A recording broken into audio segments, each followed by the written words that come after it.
ജീവിതത്തിൽ ഒരിക്കലും മറക്കാനാവാത്തൊരു ദിവസമായിരിക്കും ordination day എന്നുള്ളത്. അന്നത്തെ ഒരു ഓർമ്മകളൊന്ന്, അതിനുവേണ്ടിയുള്ള തയ്യാറെടുപ്പുകളും അന്ന് കൂടെ നിന്നവരും സഹായിച്ചവരും. ഒത്തിരിയേറെ നല്ല ഓർമ്മയുള്ള ഒരു ദിവസമാണെന്ന്. പ്രത്യേകിച്ച് എൻ്റെ അപ്പച്ചനും അമ്മച്ചും അന്ന് ജീവിച്ചിരിപ്പുണ്ട്. അപ്പോൾ അത് ഞങ്ങൾ 3 പേര്, ഞാനും ജോണിയച്ചനും തമ്പിയച്ചനും, ഞങ്ങൾ ഒരുമിച്ച് മുണ്ടമ്പയിൽ വെച്ചാണ് സ്വീകരിക്കണം. ഭയങ്കര എക്സൈറ്റ്മെൻറ്റാണ്. ഇത് വേറൊരു രീതിയിലാണ്. അത് അന്നെന്ന് പറയുമ്പോൾ തീർച്ചയായിട്ടും എന്താ പറയുക, നമ്മൾ അർഹതയില്ലാത്ത വ്യക്തികളാണെന്ന് കരുതി ജീവിച്ചപ്പോഴും ദൈവം നമ്മളെ തന്നെ ഇല്ല, എന്നെ ഞാൻ എൻ്റെ പൗരോഹിത്യത്തിലേക്ക് ക്ഷണിക്കുകയാണെന്ന രീതിയിൽ ദൈവം നമ്മളെ ആ ഒരു ഓർഡൈൻ ചെയ്യാൻ വേണ്ടിയിട്ടുള്ള എല്ലാ ഒരുക്കങ്ങളും നടത്തുമ്പോൾ തീർച്ചയായിട്ടും അത് വളരെ വലിയൊരു എക്സൈറ്റ്മെൻറ്റിൻ്റെ ദിവസമായിരുന്നു. അച്ഛനാകുന്നതിലല്ല, അച്ഛനായി കഴിഞ്ഞ് ജീവിക്കുന്നതിലാണ് കാര്യം എന്നുള്ളത് നമുക്ക് എല്ലാവർക്കും അറിയാം. വിവാഹ ജീവിതത്തിലാണെങ്കിലും കല്യാണം കഴിക്കാൻ എല്ലാവർക്കും സാധിക്കും, ഒരു ഭാര്യയോ ഭർത്താവായിട്ട് മാറുന്നതിലാണ് കാര്യം. അപ്പോൾ അതുപോലെ തന്നെയാണിത്. പിന്നീട് അങ്ങോട്ടുള്ള ജീവിതം ഇതുപോലെ തന്നെ മാക്സിമം നമുക്ക് പറ്റാവുന്ന രീതിയിൽ ദൈവത്തിനോടുള്ള ആ കമ്മിറ്റ്മെൻറ്റ്, ജനങ്ങളോടുള്ള ഉത്തരവാദിത്വം നന്നായിട്ട് ചെയ്യുക, അത്രേ ഉള്ളൂ. സൂപ്പറായിട്ടോ നമുക്കതൊന്നും അറിയില്ല. എത്രത്തോളം എന്നാൽ കഴിയുന്നത് എന്തെല്ലാം ചെയ്യാൻ പറ്റുമോ അത്, നമ്മുടെ ലിമിറ്റുകൾ മനസ്സിലാക്കി മറ്റുള്ളവരുടെ ആവശ്യങ്ങൾ മനസ്സിലാക്കി പ്രവർത്തിക്കുക, അതേ ഞാൻ ഇതുവരെ ചെയ്തിട്ടുള്ളൂ. ഈ കൊച്ചി രൂപതയിലെ ഏതെല്ലാം ദേവാലയങ്ങളിലാണ് വൈദിക സേവനം? എൻ്റെ തുടക്കം സഹവികാരിയായിട്ട് ബസിലിക്കയിലായിരുന്നു ആദ്യത്തെ ഒരു 3 വർഷം. അതിനുശേഷം ഞാൻ തോപ്പുംപടി സെൻറ്റ് സെബാസ്റ്റ്യൻ പള്ളിയിലേക്ക് പോയി. അവിടെ 3 മാസം ആയിരിക്കുന്ന സമയത്താണ്, 3 മാസം സേവനം ചെയ്ത് കഴിഞ്ഞപ്പോഴാണ് ഇറ്റലിയിലേക്കൊരു പ്രോജക്റ്റ് വരുന്നത് കമ്പ്യൂട്ടറിൻ്റെ. പിന്നെ ആ ഒരു പ്രോജക്റ്റിന് വേണ്ടി ഞാൻ അവിടെ നിന്ന് മാറി. പിന്നെ ആ കുട്ടികളോടൊപ്പം സോഫ്റ്റ്വെയറൊക്കെ പഠിച്ച് ഞാനും ഒരു 3 കുട്ടികളുമായിട്ട് ഞങ്ങൾ ഇറ്റലിയിൽ പ്രാത്തോ എന്ന് പറഞ്ഞ സ്ഥലത്തേക്ക് പോയി. അവിടെ ഏകദേശം ഒരു 2 വർഷത്തോളം ഞങ്ങളുണ്ടായിരുന്നു. പിന്നെ ആ പഠനം അതെല്ലാം കഴിഞ്ഞ് തിരിച്ച് വന്നതിന് ശേഷമാണ് ഞാൻ നോർത്ത് കുമ്പളങ്ങിലേക്ക് അസിസ്റ്റൻറ്റ് വികാരിയായിട്ട് ഒരു കമ്പ്യൂട്ടർ പഠനവും അത് കാര്യങ്ങളുമൊക്കെ ആയിട്ട് പോയപ്പോൾ കൊച്ചി രൂപതയിൽ ആദ്യമായിട്ടൊരു എന്താ പറയുന്നത്, ഒരു ഡിജിറ്റലൈസേഷൻ്റെ ഒരു മേഖലയിലേക്ക് കൊണ്ടുവന്ന കുരീത്തർ പിതാവിൻ്റെ ഒരു കാഴ്ചപ്പാടിനെ കുറിച്ച് എന്താണ് പറയാനുള്ളത്? ഈ ലാൻഡ് എന്ന് പറയുന്ന ഒരു പിതാവിന് അതുപോലുള്ള കാഴ്ചപ്പാടുകളുണ്ടായിരുന്നു അതിനുള്ള, പക്ഷേ അദ്ദേഹത്തിന് അത് റിയലൈസ് ചെയ്യാൻ പറ്റിയില്ല. അത് റിയലൈസ് ചെയ്യണത് തട്ടിങ്കൽ പിതാവ് വന്നതിന് ശേഷമാണ്. തട്ടിങ്കൽ പിതാവിൻ്റെ ആദ്യത്തെ പ്രോജക്റ്റാണെന്ന് വേണമെങ്കിൽ പറയാം ഇത്. അന്ന് ഞങ്ങളും ഇതുപോലെ തന്നെ, ഞാനും ജോണിയച്ചനൊക്കെ നമ്മൾ അത്യാവശ്യം അന്ന് കമ്പ്യൂട്ടറൊക്കെ ഉപയോഗിക്കുന്ന, അവിടെ ഇറ്റലിയിൽ തന്നെ ഉപയോഗിച്ചുകൊണ്ടിരുന്നത് കൊണ്ട് ആ ഒരു അറിവൊക്കെ വെച്ചിട്ടാണ് ഈ ഒരു പ്രോജക്റ്റ് വന്നപ്പോഴേക്കും തട്ടിങ്കൽ പിതാവ് അത് നമുക്ക് ചെയ്യാവുന്ന രീതിയിൽ വന്നത്. അങ്ങനെയാണ് ഈ ലാൻഡ് തുടങ്ങുന്നത്. തട്ടിങ്കൽ പിതാവിൻ്റെ ആ ഒരു കാലഘട്ടത്തിൽ തുടങ്ങി. പിന്നീടാണ് അങ്ങോട്ട് കൃപ തന്നിൽ നിക്ഷിപ്തമാണെന്ന് അറിഞ്ഞപ്പോഴും അതിനുശേഷമുള്ള 10 ദിവസങ്ങളും എങ്ങനെയായിരുന്നു എന്നൊന്ന് ഓർത്തെടുക്കാമോ? ഞാൻ എന്തോ ഭാഗ്യം കൊണ്ട് എൻ്റെ പേര് ലിസ്റ്റിലുണ്ടെന്നുള്ളത് ഞാൻ അറിഞ്ഞു. അന്ന് അറിഞ്ഞത് മുതൽ എനിക്ക് ടെൻഷനുണ്ട്. എന്ന് പറഞ്ഞാൽ അത് ഏകദേശം 1 വർഷം മുമ്പാണ്. അത് എനിക്കിപ്പോഴും ഞാനപ്പോൾ പലരോടും ഞാൻ പറയുമായിരുന്നു, ആ ലിസ്റ്റിൽ വന്നത് തന്നെ എനിക്ക് ലോട്ടറി അടിച്ച പോലെയാണ്. കാരണം അതിനപ്പുറം പോകാനായിട്ട് ഞാൻ ആഗ്രഹിക്കുന്നില്ല. ഇനി അതിനോട് നമ്മൾ സ്വപ്നം പോലും കാണുന്നില്ല. അപ്പോൾ എന്നോട് പറയും, ഇങ്ങനെ ഇതിനെക്കുറിച്ച് സംസാരിക്കുമ്പോൾ ഞാൻ പറഞ്ഞിരുന്ന വാക്കതാ. അന്ന് തന്നെ ആ ദിവസങ്ങളിൽ തന്നെ എൻ്റെ ഈ ഒരു ടെൻഷൻ കണ്ടിട്ട് എൻ്റെ അച്ഛന്മാർ എന്നെ ഒത്തിരിയേറെ ഇങ്ങനെ ആശ്വസിപ്പിക്കുവാനായിട്ടും, അതൊക്കെ ഓട്ടോമാറ്റിക്കലായിട്ട് വരും, ദൈവം തന്നെ അനുഗ്രഹിക്കും, നീ അതൊന്നും ടെൻഷനായിട്ട് എടുക്കേണ്ടെന്നൊക്കെ പലരും പറഞ്ഞെങ്കിലും എനിക്കത് ഭയങ്കര ടെൻഷനായിരുന്നു. ഇതിനെക്കുറിച്ച് കൂടുതൽ സംസാരിക്കുന്ന എനിക്ക് ഏറ്റവും ഇഷ്ടപ്പെട്ട അച്ഛന്മാരിൽ നിന്ന് ഞാൻ ഇത്തിരി ഡിസ്റ്റൻസ് ഞാൻ കീപ്പ് ചെയ്യുമായിരുന്നു. കാരണം ഇത് സംസാരിക്കുമ്പോൾ തന്നെ ഞാൻ പറയും, നമുക്ക് ആ വിഷയം മാറ്റാം എന്ന് എപ്പോഴും ഞാൻ പറയുമായിരുന്നു. ചിലരോട് ഞാൻ തല്ലുപിടിച്ചിട്ടുണ്ട്, ചിലരെയൊക്കെ ഞാൻ വിളിക്കാണ്ടിരുന്നിട്ടുണ്ട്. പിന്നീട് അങ്ങോട്ട് പറയും കാണാനില്ല എന്നൊക്കെ പറയുമ്പോൾ ഞാൻ പറയും എന്തെങ്കിലും തിരക്കാണെന്നൊക്കെ പറഞ്ഞ് ഞാൻ പോരും. പക്ഷേ ഒരു 3-4 എൻ്റെ കൂട്ടുകാരച്ഛന്മാർ അവർ ഭയങ്കരമായിട്ട് എന്നെ ഫോളോ ചെയ്ത്. പക്ഷേ അത്രത്തോളം തന്നെ ഞാൻ അതിൽ നിന്ന് അകലാനായിട്ട്, ഇങ്ങനത്തെ ചിന്ത വരാണ്ടിരിക്കാനായിട്ട് ഞാൻ ഒത്തിരിയേറെ ശ്രമിക്കുമായിരുന്നു. പിന്നെ വന്ന ഒരു ആശ്വാസമായിട്ട് വന്നപ്പോഴാണ് നമ്മുടെ ആനവറമ്പിൽ പിതാവ് വന്നപ്പോഴാണ് ഞാൻ എങ്ങനെയെങ്കിലും ആനവറമ്പിൽ പിതാവിനോട് ഇത് പറയണം, എൻ്റെ മനസ്സിലുള്ളത് പറയണമെന്നുള്ളൊരു ആഗ്രഹം എനിക്കുണ്ടായിരുന്നു. ഇത്രയേ ഉള്ളൂ. എൻ്റെ പേര് റെക്കമെൻഡ് ചെയ്യരുതെന്നും അതുപോലെ തന്നെ എങ്ങനെയാണെങ്കിലും ഒഴിവാക്കി തന്നെ എന്നുള്ളത്, അതാണ് എൻ്റെ മനസ്സിലുള്ളത്. ഞാനല്ല, മറ്റാരെങ്കിലും എന്ന രീതിയിൽ. അത് ഞാൻ ഉറപ്പിച്ച് കിടക്കണമായിരുന്നു, എവിടെയെങ്കിലും വെച്ച് കാണണം എന്നുള്ളത്. അപ്പോഴങ്ങനെ ഒരു ദിവസം പിതാവ്, അന്ന് ഞങ്ങൾക്ക് ധ്യാനം നടക്കുന്ന സമയത്താണ്. അപ്പോൾ എൻ്റെ ധ്യാനം കഴിഞ്ഞു, പിതാവ് ഉണ്ടെന്ന് അറിഞ്ഞിട്ട് ഞാൻ തിരിച്ച് വരികയാണ്. അതായത് ഞാൻ പള്ളിയിൽ നിന്ന് കുളിച്ച് റെഡിയായിട്ട് പിതാവിനെ ഒന്ന് കാണാം. അപ്പോൾ കുളിച്ച് ഞാൻ റെഡി ആയിക്കൊണ്ടിരിക്കുമ്പോഴാണ് എനിക്കൊരു കോൾ വരുന്നത്, എൻ്റെ ഒരു കൂട്ടുകാരൻ അച്ഛൻ്റെ. ഞാൻ കോൾ എടുത്തിട്ടും പറഞ്ഞു, നീ എവിടെ പോകണമെന്ന് ചോദിച്ചു. ഞാൻ പറഞ്ഞു, എന്തിനാ അതെന്താന്ന് എനിക്കറിഞ്ഞിട്ടെന്ന് ചോദിച്ചു. ഇങ്ങനെ അവർ പരുഷമായിട്ടല്ല, എന്താ കാര്യം എന്ന് വെച്ചു. നീ പിതാവിനെ കാണാൻ പോകണല്ലേ? ഞാൻ പറഞ്ഞു. അപ്പോൾ എനിക്ക് ഒറ്റ അടിയായിട്ട് ഇങ്ങനെ ഞാൻ എൻ്റെ മനസ്സിൽ ചിന്തിച്ച കാര്യം എൻ്റെ കൂട്ടുകാരനച്ഛൻ പറയും, പിതാവിനെ കാണാൻ പോകണല്ലേ? ഞാൻ പറഞ്ഞു, അതിനെന്താ, നീ അത് പോയി പറയരുത്. രണ്ടാമത് പറയണ വാക്ക് ഇതാ, അത് പോയി പറയരുത്. ഞാൻ പറഞ്ഞു, അതെന്താ കാര്യം, എന്താ? വേണ്ട, അത് പറയണ്ട, സമ്മതിക്കില്ല, നീ പോയി പിതാവിനെ കാണണ്ട. എന്താണ് ഏതാണെന്നൊന്നും പറയണില്ല, അത് നീ പറയണ്ടെന്നാണ് പറയണം. പക്ഷേ അപ്പോൾ എൻ്റെ ഉള്ളിൽ ഇത് ഇരിക്കുന്നതുകൊണ്ട് അതെന്ന് പറയുമ്പോൾ ഞാൻ റിലേറ്റ് ചെയ്യേണ്ടത് അങ്ങോട്ട് തന്നെയാണ്. പിന്നെ അപ്പോൾ ഞാൻ വിചാരിച്ച് ഞാൻ പറയും, വേണ്ട, ഞാൻ പോകുന്നില്ല, ഞാൻ പോയില്ല. പക്ഷെ പിന്നീട് ഞാനിത് അറിയാതെ ആരോട് പറയാണ്ട് തന്നെ ഞാൻ രണ്ടാമത് പിതാവിന് ഇങ്ങനെ ഇത് കാണാൻ ട്രൈ ചെയ്തു. അന്ന് ഞാൻ പിതാവിടെ ഉണ്ടെന്നുള്ള ഉറപ്പോടെയോടെ ഞാൻ പറയുന്നത് ധ്യാനത്തിൻ്റെ ദിവസങ്ങളിൽ തന്നെയാണ്. പക്ഷെ ഞാൻ വരുന്നതിന് തൊട്ട് മുമ്പ് പിതാവ് പോയി. അപ്പോൾ പോകാനായിട്ട് യാതൊരു സാഹചര്യവും ഇല്ല. പിതാവ് അവിടെ ഉണ്ടെന്ന് ഞാൻ അറിഞ്ഞതാണ്, പോകുന്നില്ലെന്ന് പറഞ്ഞു അച്ഛന്മാരെ കാണുന്നത്. ഇതുപോലെ 5 തവണയാണ് സംഭവിച്ചത്. ഒരു തവണ എനിക്ക് പിതാവിനെ ഫേസ് ടു ഫേസ് കിട്ടി. ഞാൻ ഈ കാര്യം പറയാനായിട്ട് ടെൻഷൻ അടിച്ച് നിൽക്കണേ, ഇത് പറയണമല്ല, പിതാവ് ഞാൻ ഒറ്റക്കാണ്. ഞാൻ പറയാൻ വേണ്ടി ഇങ്ങോട്ട് വാ തുറന്നപ്പോൾ പിതാവ് പറഞ്ഞു, ആൻ്റണി, ഞാൻ ഒരു അത്യാവശ്യ കാര്യം ഞാൻ പറയട്ടെ എന്ന് പറഞ്ഞ് ഇതിലും സീരിയസ് ആയിട്ടുള്ള കാര്യമാണ് പിതാവിൻ്റെ അടുത്ത് പറയുന്നത്. അപ്പോൾ 5 പ്രാവശ്യം ഇത് സംഭവിച്ചപ്പോൾ ഞാൻ തന്നെ വിചാരിച്ചു, ചിലപ്പോൾ ഇതെന്താണെന്ന് എനിക്കറിയാൻ പാടില്ല, അതുകൊണ്ട് ഞാനത് പറയുന്നില്ലെന്ന് ഞാൻ പിന്നെ അങ്ങോട്ട് തീരുമാനിച്ചു. പിന്നെ ഞാൻ പറഞ്ഞിട്ടില്ല പിതാവിനോട്. പിന്നെ ഞങ്ങൾ ഒരുമിച്ച് യാത്ര ചെയ്തിട്ടുണ്ട് പല സമയം. ഞങ്ങൾ വേറെ ഒന്നും സംസാരിക്കാനില്ലാതെ വേറെ പലതും സംസാരിച്ചിട്ടുണ്ട്. പിന്നെ ഞാൻ ആ 5 തവണ ശ്രമിച്ചിട്ടും നടക്കാത്തൊരു കാര്യം പിന്നെ എന്തിനാണ് ഞാൻ പരീക്ഷിക്കണമെന്ന് നിർത്തി. അതുപോലെ എൻ്റെ സ്പിരിച്വൽ ഫാദറിനെ കണ്ട് ഞാനിത് പറയണമെന്ന് ഞാൻ വിചാരിച്ചതാണ്, മാർക്കച്ചനെ കണ്ട്. എന്നാൽ മാർക്കച്ചനെന്ന് റെസ്റ്റാണ് വീട്ടിൽ. ഞാനിവിടെ കോടതിയിലെ കാര്യം കഴിയുമ്പോൾ പോകുമ്പോൾ എനിക്ക് കാണാം, ഒരു പ്രയാസവും ഇല്ല കാണാനായിട്ട്. പക്ഷെ ഞാൻ കാണാൻ ആഗ്രഹിക്കുന്ന ദിവസം അച്ഛൻ സ്ഥലത്തുണ്ടായില്ല. അത് 3 തവണ അങ്ങനെ സംഭവിച്ചു. ഞാനത് അച്ഛനോട് ഞാൻ പറഞ്ഞു, വെച്ചാൽ ഞാൻ ഒത്തിരി ആഗ്രഹിച്ചു അച്ഛനോട് കണ്ടെന്നതിൻ്റെ കാര്യം പറയാനായിട്ട്. അപ്പോൾ ഇതൊക്കെ ഞാനിപ്പോൾ തിരിഞ്ഞ് ചിന്തിക്കുമ്പോൾ ദൈവം എന്തോ എവിടെയോ പ്ലാൻ ചെയ്തിട്ടുണ്ടായിരുന്നു. ഞാൻ എൻ്റെ മനസ്സിൽ തോന്നുന്ന ആ ഒരു എൻ്റേതായിട്ടുള്ള പോരായ്മകളെക്കുറിച്ച് ചിന്തിച്ച് ഒഴിഞ്ഞു മാറാനായിട്ടുള്ള ശ്രമമായിരുന്നു എൻ്റെ നടന്നത്.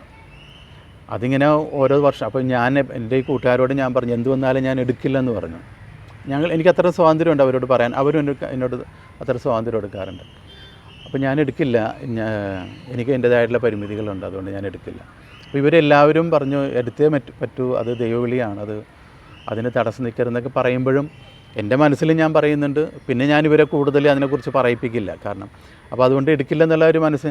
പക്ഷേ എങ്ങനെയോ ഞാൻ എടുക്കുന്നില്ലെന്നുള്ള ഒരു വാർത്ത പൊതുവെ അച്ഛന്മാരിൽ പടർന്നു. അപ്പോൾ അത് വന്നത് ആൻ്റണിയോട് ചോദിച്ചു, ആൻ്റണി പറഞ്ഞു, നോ പറഞ്ഞു. അങ്ങനൊരു വാർത്ത പറഞ്ഞപ്പോൾ ഞാൻ ആശ്വസിച്ചു. അത് അച്ഛന്മാരിൽ മാത്രമല്ല, ഈ രൂപതയിലെ അച്ഛനെ കൂടുതൽ അറിയാവുന്ന ആളുകളിലേക്കും അത് എത്തിയിരുന്നു. അപ്പോൾ പക്ഷെ അതെനിക്ക് ആശ്വാസമായി. അപ്പോൾ ഇനി ആരും എൻ്റെ അടുത്ത് ചോദിക്കില്ല, ഞാൻ നോ പറഞ്ഞില്ല. അതിനി തീർച്ചയായിട്ടും അത് ഇനി അധികാരികൾ അറിഞ്ഞിട്ടുണ്ടെങ്കിൽ ചോദിക്കേണ്ട ആവശ്യമില്ല, അത് നോ പറയുമെന്നുള്ള ഇതാകുമ്പോൾ അതെനിക്ക് വലിയ ആശ്വാസമായിരുന്നു. അപ്പോൾ ഞാൻ ആ ഒരു ആശ്വാസത്തിൽ നടക്കുകയായിരുന്നു. പിന്നെ ഒരു കാലഘട്ടം കഴിഞ്ഞപ്പോൾ ഒരു ഡോർമെൻ്റ് സ്റ്റേജ് വന്നു. ആരെക്കുറിച്ചൊരു അറിവില്ല, ആരാണെന്നും അറിയില്ല, പുറത്തുനിന്ന് ആയിരിക്കും എന്നുള്ളൊരു ചിന്തയ്ക്ക് വന്നപ്പോൾ ഞാനും അങ്ങനെ ശരിക്കും ആശ്വസിച്ചിരിക്കുന്ന സമയത്താണ് ഈ ഒരു കോള് വരുന്നത്. അതാണ് ഞാൻ ഒട്ടും പ്രതീക്ഷിക്കാത്ത രീതിയിൽ എനിക്കത് ഭയങ്കര ഷോക്കായിപ്പോയത്. ആ കോള് ട്രൂ കോളറിലെ ആ പേര് കണ്ടപ്പോൾ തന്നെ ഞാൻ സത്യം പറഞ്ഞാൽ ഞെട്ടിപ്പോയി. പിന്നെ അന്ന് എന്തൊക്കെ സംസാരിച്ചു എന്നുള്ളത് എനിക്കറിയില്ല. അദ്ദേഹം എന്നെ ആശ്വസിപ്പിക്കുന്നുണ്ടായിരുന്നു. പക്ഷേ ഞാൻ പറഞ്ഞു, എനിക്കൊരു സമയം വേണം, എനിക്കിപ്പോൾ മറുപടി പറയാൻ പറ്റില്ലെന്ന് പറഞ്ഞു. അങ്ങനെയാണ് ഒരു ദിവസം എനിക്ക് സമയം കിട്ടണത്. പിറ്റേ ദിവസം അതേ സമയത്ത് തന്നെ വിളിക്കും തരാം, കാരണം അവരൊക്കെ ഡിപ്ലോമാറ്റിക് സർവീസിലൊക്കെ ജോലി ചെയ്യുന്നവരായതുകൊണ്ട് വളരെ കാര്യക്ഷമതയോടെ കാര്യങ്ങൾ ചെയ്യാം. എനിക്കറിയാം, വിളിക്കുമെന്ന് തന്നെ അറിയാം. ആ ഒരു ദിവസം ഞാൻ ശരിക്കും പറഞ്ഞാൽ പള്ളിയിലും എൻ്റേതായിട്ടുള്ള പേഴ്സണൽ പ്രെയറിലൊക്കെ ആയിരുന്നു. സമയമെടുത്തു ആ ഒരു കൺവിക്ഷനിലേക്ക് വരാൻ. അപ്പോഴും എനിക്ക് പറയാനുള്ളത് ഞാൻ പറയും, എന്നിട്ട് ആർച്ച് ബിഷപ്പ് എന്തെങ്കിലും പറഞ്ഞോട്ടെ എന്ന രീതിയിലൊരു ചിന്തയായിരുന്നു. അതാണ് ആദ്യത്തെ വാക്കായിട്ട് ഞാൻ പറഞ്ഞത്, I am an ordinary priest. എനിക്ക് അത്രയേ ഉള്ളൂ ദൈവത്തിന് കൊടുക്കാൻ, എന്നാലും ഇത് വിളിയാണെങ്കിൽ ഞാൻ സ്വീകരിക്കും എന്ന രീതിയിൽ ഞാൻ പറഞ്ഞത്. പക്ഷേ അദ്ദേഹം ഓൾറെഡി തീരുമാനിച്ചു കഴിഞ്ഞ കാര്യമാണ്. അപ്പോൾ അതുകൊണ്ട് അവർക്ക് മുന്നോട്ട് തന്നെ പോകണം. അപ്പോൾ അങ്ങനെയാണ് പിന്നീട് കുറച്ച് കാര്യങ്ങളൊക്കെ എന്നോട് ചെയ്യാൻ പറഞ്ഞു. അതെല്ലാം ചെയ്തു. ദൈവവിളി വേറൊരു രൂപത്തിലേക്ക് മാറി. ഇനിയും ദൈവത്തിൻ്റെ ആ കാരുണ്യം, അവിടെ ഞാൻ പറഞ്ഞത്, എനിക്ക് ദൈവത്തിൻ്റെ കൃപയുണ്ടെങ്കിൽ എല്ലാം ചെയ്യാമെന്നുള്ളൊരു ഷുവർട്ടി അന്നേ ഉണ്ട്. അച്ഛനായി കഴിഞ്ഞപ്പോഴും ഞാനെടുത്ത മോട്ടോ തന്നെയായിരുന്നു, ഞാൻ എന്തായിരിക്കുന്നുവോ അത് ദൈവത്തിൻ്റെ കൃപയാലാണ്. കാരണം എനിക്കെൻ്റെ പരിമിതികളും ബലഹീനതകളും പോരായ്മകളും ഒത്തിരിയേറെ ഉണ്ടെങ്കിലും ദൈവം ആഗ്രഹിക്കുന്നുണ്ടെങ്കിൽ ഞാൻ സന്തോഷപൂർവ്വം, കാരണം എനിക്ക് എൻ്റെ മനസ്സിൽ ആഗ്രഹമുണ്ട്, പക്ഷേ എൻ്റെ കുറവ് മൂലം അത് ദൈവത്തിൻ്റെ പദ്ധതിയിൽ കുറവുകൾ ഉണ്ടാകരുത് എന്നുള്ളൊരു ചിന്ത, അത്രേ ഉള്ളൂ. ഇതൊന്നും എളിമയായിട്ട് നിങ്ങൾ എടുക്കരുത്, ഇതൊന്നും എളിമയല്ല. ഞാൻ പറഞ്ഞു, ഇത് എൻ്റെ ബോധ്യത്തിൽ നിന്നുള്ള ഒരു കാര്യമാണ്. അതുപോലെ ഇത് ഇങ്ങനത്തെ ഒരു വലിയൊരു പദവിയിലേക്ക് വരാം. നിങ്ങൾ പൗരാണികം, പാരമ്പര്യം, കൊച്ചുരൂപത എന്നൊക്കെ പറയുമ്പോഴേക്കും എന്നെ പേടിപ്പെടുത്തുന്ന വാക്കുകളാണ് അതൊക്കെ. ആ ഒരു പ്രതീക്ഷയിലേക്കും ആൾക്കാരുടെ ആ ഒരു ആഗ്രഹത്തിലേക്ക് എത്രത്തോളം എനിക്ക് വരാൻ പറ്റുമെന്ന് എനിക്കറിയില്ല. അതുകൊണ്ടാണ് കാണുന്നവരോട് എല്ലാവരോടും ഞാൻ പ്രാർത്ഥിക്കണമെന്ന് പറയണം. നമ്മുടെ പരിമിതികൾക്കുള്ളിൽ നിന്നുകൊണ്ട് ചെയ്യാനായിട്ട് പറ്റില്ല. എല്ലാവരുടെയും പ്രാർത്ഥനയും എല്ലാവരുടെ സഹകരണം, പ്രത്യേകിച്ച് എൻ്റെ അച്ഛന്മാരുടെ സഹകരണവും എല്ലാവരുടെയും ഒരുമിച്ചുള്ള ഒത്തൊരുമയോടെയുള്ള കാര്യങ്ങൾ ചെയ്താൽ മാത്രമേ നമുക്ക് എന്തെങ്കിലുമൊക്കെ ചെയ്തു തീർക്കാൻ പറ്റുള്ളൂ. അച്ഛൻ പറഞ്ഞ പോലെ തന്നെ കുറവുകളെ നിറവാക്കുന്ന ഒരു കൃപ അതിൽ തന്നെയല്ല അച്ഛൻ ഇപ്പോഴും ഫോക്കസ് ചെയ്യുന്നത്. അപ്പോൾ ഇപ്പം ഈ നിമിഷത്തിൽ എത്തി നിൽക്കുമ്പോൾ, ഡിസംബർ 7-ാം തീയതി ഇത് സ്വീകരിക്കുന്ന ആ ഒരു നിമിഷത്തിലേക്ക് വരുമ്പോൾ, എന്തെങ്കിലും എൻ്റെ ഉള്ളിൽ എനിക്ക് തന്നിരിക്കുന്ന ഒരു വിഷൻ ഇതാണ്, എനിക്ക് ചെയ്തു തീർക്കേണ്ട കാര്യങ്ങൾ എങ്ങനെയാണ് എന്ന് ചിന്തിച്ച് തുടങ്ങിയോ? ഞാൻ ഒന്നും ചിന്തിച്ചിട്ടില്ല. ഞാനിപ്പോൾ നിങ്ങളോട് സംസാരിക്കുന്നത് പോലും ഒരു പ്രിപ്പറേഷൻ ഇല്ലാണ്ടാണ്. നമ്മുടെ പോരായ്മകളെക്കുറിച്ച് എപ്പോഴും പറയാനായിട്ട് ഞാൻ ആളല്ല, അതിനെക്കുറിച്ചും ചിന്തിക്കാനേ പാടില്ല. ഇനി എനിക്ക് ചെയ്യേണ്ട കാര്യങ്ങളും ഉത്തരവാദിത്തങ്ങളും ഉണ്ടെന്ന് എനിക്കറിയാം. അതിനെക്കുറിച്ചൊരു പ്ലാനിങ്ങും എനിക്കില്ല. പക്ഷേ ദൈവം എന്നെക്കൊണ്ട് ചെയ്യിക്കുമെന്ന് എനിക്കറിയാം.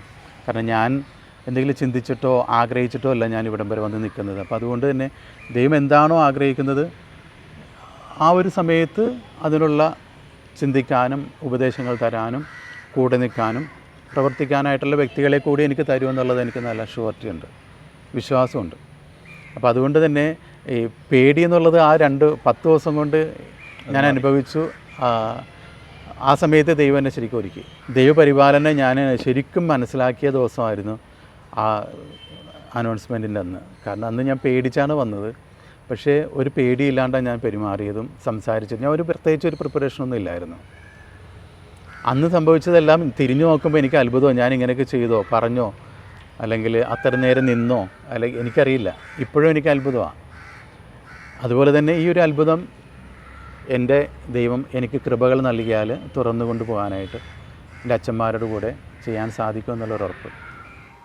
ഉണ്ടംവേലിയിലെ ഒരു സാധാരണ കുടുംബത്തിൽ ജനിച്ച് ഇപ്പോൾ സാധാരണക്കാരിൽ സാധാരണക്കാരനാകുന്ന ഒരു നിയോഗം ഏറ്റെടുക്കുമ്പോൾ കൂടെ നിന്നവരോടും ഇടവകയിലെ ജനങ്ങളോടും രൂപതയിലെ ജനങ്ങളോടും അച്ഛന്മാരോടും എല്ലാവരോടും എന്താ പറയാനുള്ളത്? എനിക്ക് ആദ്യം പറയാനുള്ളത്, എനിക്ക് വേണ്ടി പ്രാർത്ഥിക്കണം, നമ്മുടെ രൂപതയ്ക്ക് വേണ്ടി പ്രാർത്ഥിക്കണം.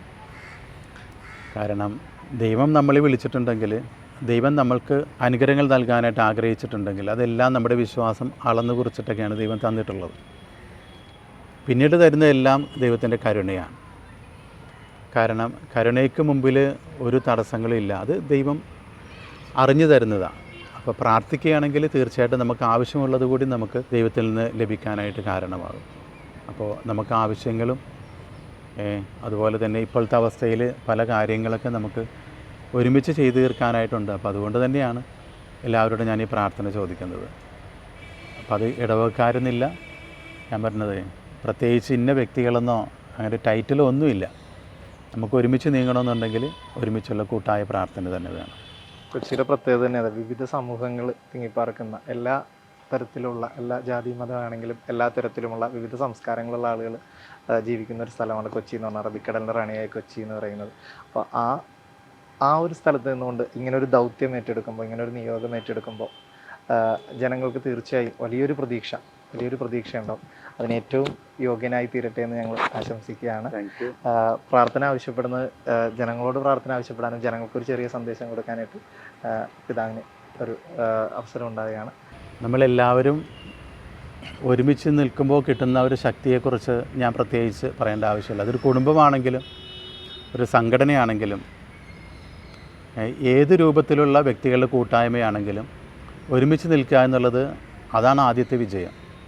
ഒരുമിച്ച് നിന്ന് എല്ലാവരെയും കേട്ട് ഓരോരുത്തരുടെ കഴിവുകൾ ഉപയോഗിച്ച് ശക്തിപ്പെടുക, അതാണ് എല്ലാവരും ആഗ്രഹിക്കുന്നത്. അപ്പോൾ ആ ഒരു ആഗ്രഹമാണ് എനിക്കുള്ളത്. നമ്മുടെ രൂപതയ്ക്കും നമ്മുടെ ഓരോ ഇടവകയ്ക്കും ആ ഇടവകയിലുള്ള ഓരോ വ്യക്തികൾക്കും രൂപതയിലുള്ള സന്യസ്തരുടെ ഓരോ വീടിനും അല്ലെങ്കിൽ അവരുടെ ഓരോ കമ്മ്യൂണിറ്റിക്കും എല്ലാത്തിനും നമുക്ക് പലതും പല കാര്യങ്ങൾ ചെയ്യാനായിട്ടുണ്ട്.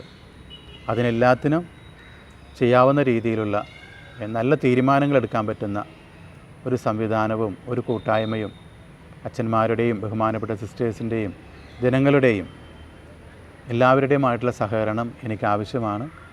നമുക്ക് ഒരുമിച്ച് നിൽക്കാം. കൊച്ചി രൂപതയുടെ ഭാവിയിലേക്കുള്ള, നമ്മുടെ തന്നെ മക്കളുടെ നല്ല ഭാവിയിലേക്കുള്ള വിശ്വാസപരമായ ജീവിതത്തിന് ആവശ്യമായിട്ടുള്ള കാര്യങ്ങളൊക്കെ നമുക്കത് പ്ലാൻ ചെയ്യാനുണ്ട്, ഒരുമിച്ച് ചെയ്യാനുണ്ട്. വിശ്വാസം നഷ്ടപ്പെട്ടു പോകാതെ കുടുംബങ്ങളിൽ പ്രാർത്ഥനാ ചൈതന്യവും മക്കളിൽ ഈശ്വരനോടുള്ള വിശ്വാസവും എല്ലാം കാത്തു സൂക്ഷിക്കേണ്ടതായിട്ടുണ്ട്. അതിനെല്ലാത്തിനും നമുക്ക് സാധിക്കണമെന്നുണ്ടെങ്കിൽ നമ്മളെല്ലാവരും ഒരുമിച്ച് നിൽക്കണം, ഒരുമിച്ച് പ്രാർത്ഥിക്കണം. എന്നോടൊപ്പം നിങ്ങളെല്ലാവരും ഉണ്ടാകണം. എല്ലാവർക്കും പ്രത്യേകമായിട്ട് നന്ദി.